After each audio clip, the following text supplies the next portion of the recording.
Olá, galerinha, eu sou o professor Balduino, professor de História do IFP Campus Paulistana. Estamos aqui para mais uma aula de História para você se dar bem no Enem.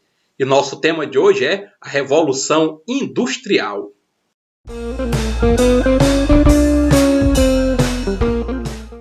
E vamos lá para mais uma aula de História para você se dar bem no Enem. E estamos aí vivendo um momento de grande discussão sobre a possibilidade da manutenção do calendário de aplicações de prova do Enem, mesmo vivenciando essa pandemia. O IFP soltou uma nota pública defendendo o adiamento da prova. Posicionamento esse, por sinal, eu concordo plenamente. Mas enquanto alcançamos alguma solução, vamos continuar nossos estudos. E eu quero lembrá-los aqui que nossos vídeos estão ligados ao programa Você em Casa e o IFP em Movimento.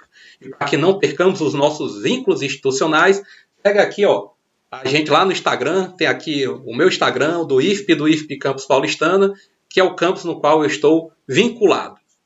Entrando no nosso conteúdo de hoje, que é a Revolução Industrial, quero dizer para vocês que ela já foi tema de 5 questões de provas do Exame Nacional do Ensino Médio. E essas questões valorizam as transformações do mundo do trabalho, as relações que temos aí entre o patrão e o funcionário, o operário, e essas grandes mudanças trazidas na economia mundial. Então vamos ver como foi esse processo que vai dar origem à indústria.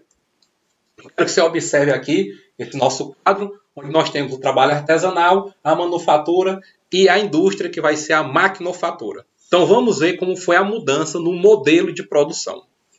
Olha, desde a Idade Média, certo, que a produção da mercadoria era controlada pelos artesãos.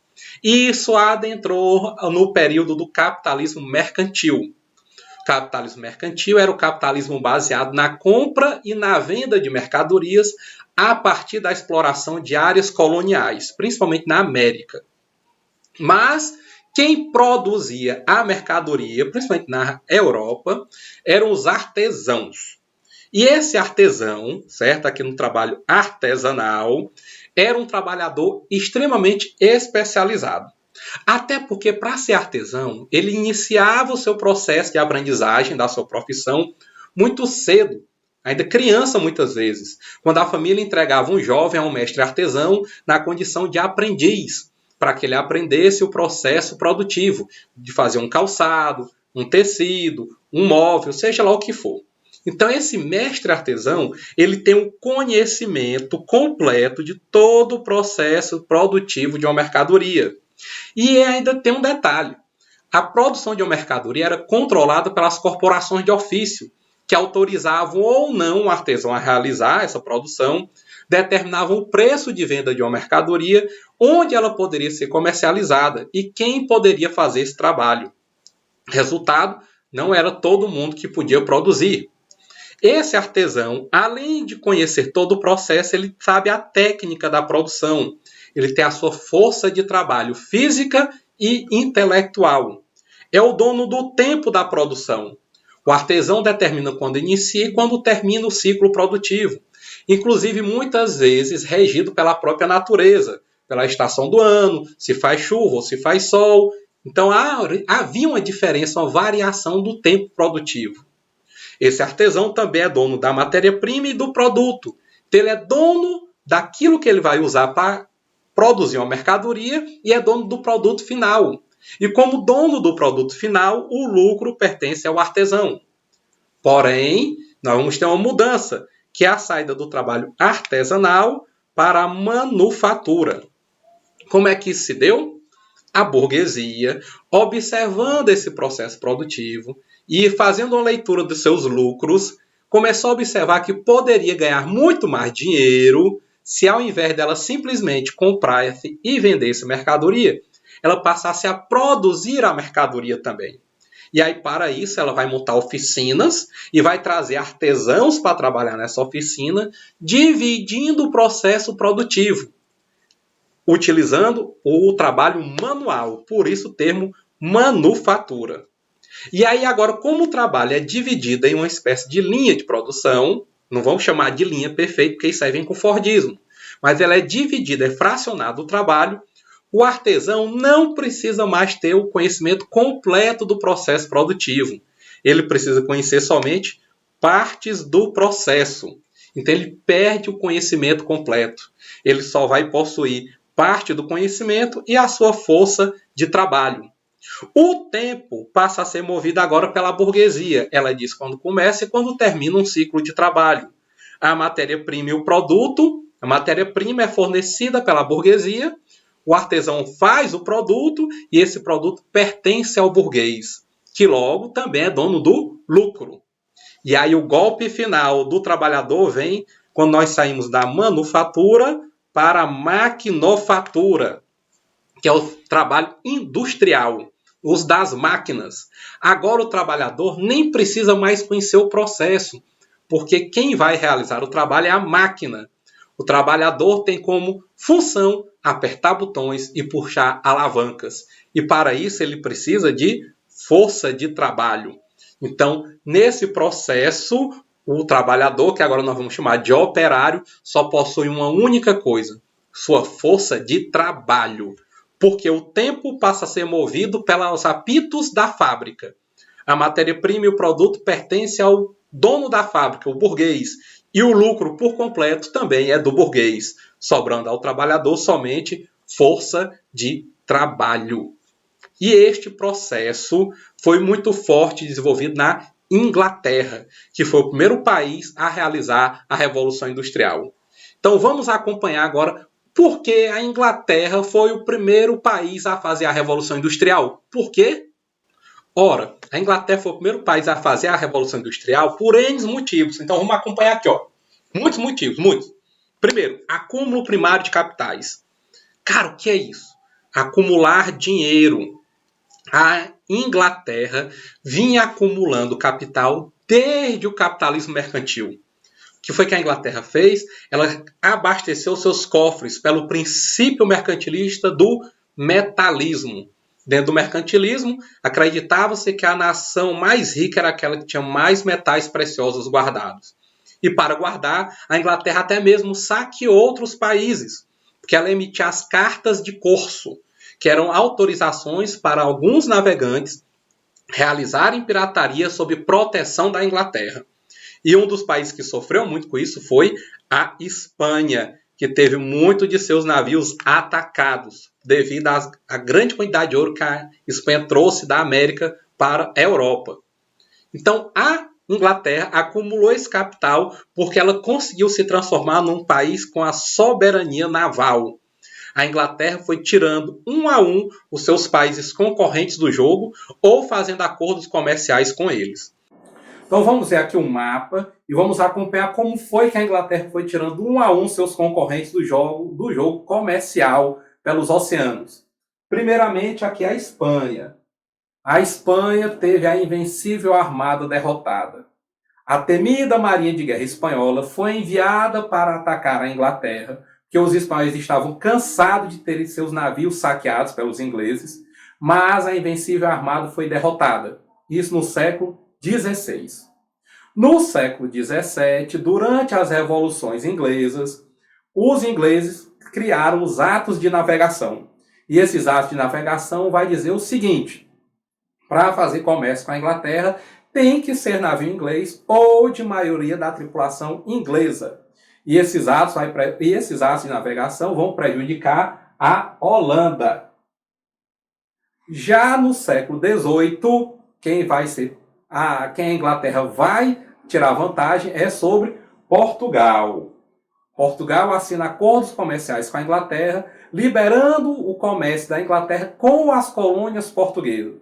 E no século XVIII também, a França sofre duas derrotas para os ingleses. Uma na Guerra dos Sete Anos e outra nas Guerras Napoleônicas.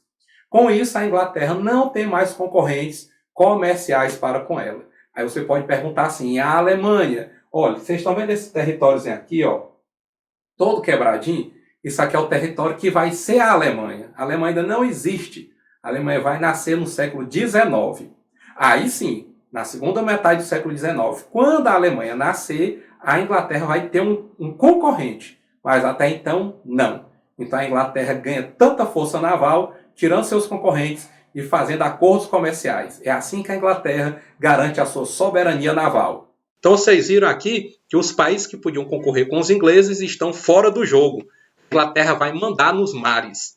Comandando esse comércio marítimo, ela acumulou o dinheiro do capital primário e formou um sistema bancário. Isso é importante, porque a Inglaterra tinha dinheiro e tinha um sistema bancário que podia fazer empréstimos. Então, o sistema bancário vai levar dinheiro para a mão do início dessa industrialização. Fora que os bancos estimulavam a produção de algodão nas colônias da Inglaterra. E o algodão é matéria-prima para a primeira revolução industrial, que vai trabalhar muito com a fabricação de tecidos. Outra coisa importante, os cercamentos. As terras que antes eram comunais, que acumulavam muita gente, passaram a ser cercadas. E isso gerou um êxodo rural na Inglaterra. A população migra do campo para a cidade, superpopulando, levando a população a um nível muito alto. O desemprego está batendo na porta, então você vai ter muito trabalhador. O chamado exército de reserva.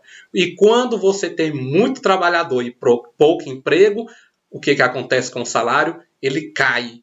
Então as indústrias podiam contratar, pagando um baixo valor, baixíssimo, porque tinha quem quisesse, e sempre que um trabalhador adoecia ou que não conseguia mais trabalhar, ele podia ser reposto, porque você tinha mão de obra abundante e barata. A Inglaterra também tinha uma burguesia com poder político, porque na Revolução Inglesa, a burguesia conseguiu subir ao poder político. Ela não tinha só o poder econômico na Inglaterra, ela também comandava a política, então comandava ao seu favor. E a indústria tem tudo a correr com o apoio do Estado. A Inglaterra também foi beneficiada por ter um subsolo rico em minas de carvão mineral, que é o combustível da Revolução Industrial, da primeira revolução, e ferro, que é a matéria-prima das máquinas. E por último, mas não menos importante, a mentalidade inglesa tinha sido modificada a partir da ética protestante, onde o trabalho passa a ser visto como uma ligação com Deus. Então o burguês fica rico, enriquece, acredita que foi beneficiado por Deus. E o trabalhador, explorado ao extremo, sofrendo, ganhando pouco, trabalhando muito, mas acredita que o trabalho o enobrece. E até também tinha a questão da necessidade de trabalhar. Então essa ética protestante que vai ver o lucro com bons olhos. Resultado, a Inglaterra tem uma série de fatores que propicia que ela seja o primeiro país a realizar a Revolução Industrial. Vimos aqui por que a Inglaterra. Vamos ver agora a parte principal de cobrança do Enem, as consequências da Revolução Industrial. Muitas foram as transformações trazidas com a Revolução Industrial. Entre uma delas é a soberania agora do capitalismo industrial, a substituição do capitalismo mercantil, baseado na compra e venda de mercadorias e exploração de colônias, para um capitalismo industrial, baseado na produção de mercadorias a partir do uso de máquinas, da maquinofatura. E nesse processo nós temos a formação de duas classes sociais antagônicas, que você vai ter a burguesia, de um lado, e em oposição a ela, a classe operária, ou o proletariado, na linguagem marxista. E essas classes vão estabelecer divisões muito grandes, porque a burguesia vai ser a dona dos meios de produção. E o meio de produção é a fábrica, é a máquina. Produtos extremamente caros que esses operários não conseguiam comprar. Então, como o operário não tem condição de criar uma fábrica, não tem condição de comprar uma máquina, ele vai fazer o quê? Ele vai vender força de trabalho para a burguesia em troca de um salário extremamente baixo, porque tem mão de obra abundante. Os salários são baixos, as jornadas de trabalho são elevadas, chegando a 17 horas por dia, e esse trabalhador vai viver basicamente na miséria. Resultado da Revolução Industrial. As relações trabalhistas ficam extremamente frágeis para o lado do trabalhador, que passa a ter o tempo controlado pela fábrica. São os apitos da fábrica que vão determinar o início e o fim de uma jornada de trabalho. Tempo agora é dinheiro. Quanto mais tempo a fábrica funciona, maior é o lucro do patrão, do burguês, do dono do meio de produção. E essas fábricas não trouxeram só essas transformações. Elas também trouxeram transformações na paisagem urbana, criando as grandes cidades. Que é assim, a indústria ela não inventou a cidade já existia, veio de Roma, conseguiu sobreviver algumas à Idade Média, outros foram criados na Idade Média. A cidade ela foi buscada inicialmente pelas indústrias, as indústrias foram fundadas próximas às cidades, buscando mão de obra e mercado consumidor, mas aquela população que morava em outra cidade foi morar nas cidades que tinham indústrias, fora o êxodo que teve no campo. Resultado, a população urbana aumentou e nós tivemos a fundação das grandes cidades. Quando essas grandes cidades se formam, elas vão ter essa aparência aqui. Muita fumaça, muita sujeira, e isso vai levar a que a burguesia, as elites, ocupe novas áreas. Então, aquilo que antes era o centro da cidade era ocupado pelas elites para mostrar a sua riqueza, para ver o movimento das pessoas buscando estar próximo às praças. Mas quando a cidade fica grande, que a fumaça impera, que o barulho vem muito grande, que o trânsito de pessoas é elevado, nós vamos ter uma saída dessas elites da área urbana para as áreas mais periféricas, para as áreas mais distantes do centro, criando novas casas gigantes, mansões, onde nós vamos ter uma família mononuclear, extremamente buscando diminuir o tamanho e viver no luxo, distante do barulho das cidades. A cidade vai ficar para os operários, os subúrbios operários, que tinham que ser próximos às fábricas, cortiços, péssimas condições de moradia. E para mim, não há uma imagem melhor para mostrar como eram as péssimas condições de vida do que o quadro de Van Gogh, que é os comedores de batata. Mas eu quero fazer logo uma observação. Esse retrato aqui são os comedores de batata. Foi pintado por Van Gogh, basicamente representando uma família camponesa. Mas esse quadro não é só a questão camponesa, é a representação das condições de vida de uma classe inferior economicamente do século XIX. Então você pode observar nesse quadro, não só pensando no contexto camponês, mas pensando nas condições de vida de quem tinha poucas condições financeiras.